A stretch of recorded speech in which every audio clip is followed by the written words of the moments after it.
na ama egwuregwu. Ya bụ emume asọmpi egwuregwu ụkwụ nke ndị Afia Nnobi nke afọ a nke ọ bụ ụlọ ọrụ na-emepụta ihe oriri na ọṅụṅụ dịgasị iche iche bụ Love Bite na-akwado abịago n'isi njedebe, ebe ndị nke sitere Ngo Village Nnobi gbara ndị nke mbụ wee maburu uko nke asọrọ na mpi ahụ. Ya bụ asọmpi ikpeazụ nke egwuregwu a bụ nke dị n'etiti ndị Ebenese nakwa ndị Ngo, ndị nke gbara onwe ha otu akpụ n'oge enyedebere maka ya bụ asọmpi. Emengini Ọsadebe wetara ozi a kwuputere na asọmpi a bụ nke a chepụrụ ya n'ama egwuregwu nke ụlọ akwụkwọ St. Mary's Central School dị n'Umuro Nnobi n'okpuru ọchịchị ime obodo Nnewi Idemmili South bụ nnọọ nke rụtara ọtụtụ ndị dịgasị iche iche. Gere akụkọ ahụ ka ọ ha n'uju. Egwuregwu bọọlụ bụ nke ejiri penalti wee mechie, mere na ndị ogbe Ngo nwere goolu 6 ebe ndị Ebenisi nwetara goolu 4 ka ọ na-ebunyezi ndị tururu ugo mmeri iko ha. Onye na-akwado ya bụ asọmpi bụ Chief Okwudili Nwosu, bụkwazi onye Chief Executive Officer ndị Love Bite Foods and Beverages, toro nnọọ ndị gbara ya bụ bọọlụ ka ha siri wee gosipụta ọnatarachi ha, ma kwukwa na ihe kpatara o jiri wee kwado ya bụ asọmpi egwuregwu bọọlụ bụ ime ka udo na ịdị n'otu dị na Nnobi. Adị m happy ime na announce ndị na-agba bọọlụ na-enwere somebody bụ nọ na high level of football nọ ebe a nwa na scout for ndị na-agba bọọlụ. Mụ na ihe ekwusigo onye anyị nwere ike ikwu na afa ndị o wepụtaziri enwere ike itinye na professional football. Mmesizi n'azụ weta obere ego anyị eji wee sọpọtụ ụnụ ka ụnụ wee gaba.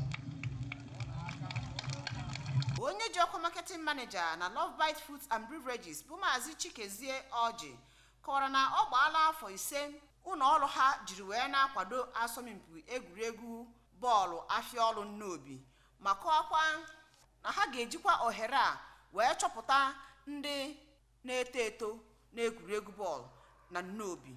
Ọ kpọziri ndị emeri ka ha nachi ya azụ gakwado ọfụma iji wee merikwa na mgbe ọzọ. N'aka nke ya, onye ji ọkwa osote President General Nnobi Welfare Organization bụ Comrade Okechukwu Udezue bụ onye kọwara na Afia Nnobi bụ oge ndị Nnobi ji eri ji ya, kwukwa na ya bụ egwuregwu bọọlụ bụ ihe ga-eji jikọta ndị Nnobi ọnụ iji wee chọtara ogbe dị iche iche na Nnobi na ha bụ otu.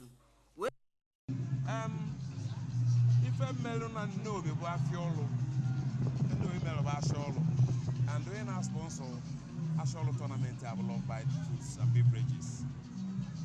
The MD mbụ Chief Okwudili Nwosu, isi mmiri North and South.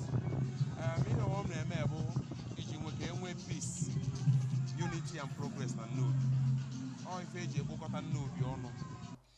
N'okwu ha dị iche iche, onye isi oche Social and Sports Committee bụ Injinia Chinonso Ọchịagha na otu onye ndị nze bụ Chief John Ngwagụ kọwapụtara obi ụtọ ha ka ya bụ egwuregwu bọọlụ siri wee bie, wee tokwa ndị niile gbara ya bụ bọọlụ, ma kọwaa ya bụ egwuregwu bọọlụ Afia dịka ihe ha na-eme kwa arọ na Nnobi, n'ihi na eji ya achọpụta ndị na-eto eto n'egwuregwu bọọlụ.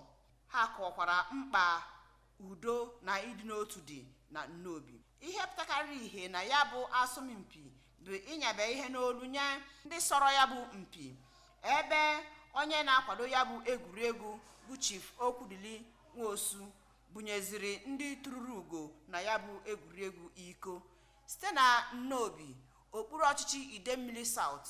Emengini Ọsadebe maka Kowa ABS.